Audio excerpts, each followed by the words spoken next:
Hi everyone, welcome to Saras boutique fashion. அதாவது இன்னைக்கு என் கையில் இருக்க கலெக்ஷன்ஸ் எல்லாம் பார்த்தீங்கன்னா தீபாவளி கலெக்ஷன்ஸ்ங்க. அதாவது நம்மளோட தீபாவளி கலெக்ஷன் ஸ்டார்ட் ஆயிடுச்சு. ஸோ இந்த கலெக்ஷன்ஸ் பார்த்தீங்கன்னா நம்மளோட ஆவாசா பிராண்ட் குர்த்திஸ் தான். இந்த ஒரிஜினல் டேக் நீங்கள் பார்க்கலாம்.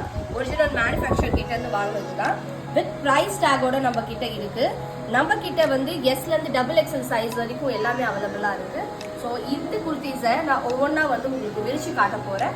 அதில் printed and design and size length எல்லாமே உங்களுக்கு நான் எக்ஸ்பிளைன் பண்ணுறேன். இது வந்து பார்த்தீங்கன்னா ப்ளூ கலர். ஸோ டார்க் ப்ளூ சொல்லுவோம்ல அந்த கலர் தான். இங்க் ப்ளூ அந்த மாதிரியும் சொல்லலாம், நேவி ப்ளூ சொல்லலாம். அண்ட் இந்த பிரிண்டட் டிசைன்ஸ் எல்லாமே பார்த்தீங்கன்னா கோல்டன் கிளிட்டர்ஸில் வந்து ஃப்ளார்ஸ் மாதிரி கொடுத்துருக்காங்க. இது எதுவுமே வந்து பார்த்தீங்கன்னா வாஷ் பண்ணால் போகாதுங்க. அது நான் கேரண்டி கண்டிப்பாக உங்களுக்கு கொடுக்குறேன். ஏன்னா இந்த மாதிரி குர்த்திஸ் வந்து நிறையா வந்து வாங்கியிருக்காங்க கஸ்டமர் அண்ட் அவங்களோட ரிவ்யூஸும் சொல்லியிருக்காங்க.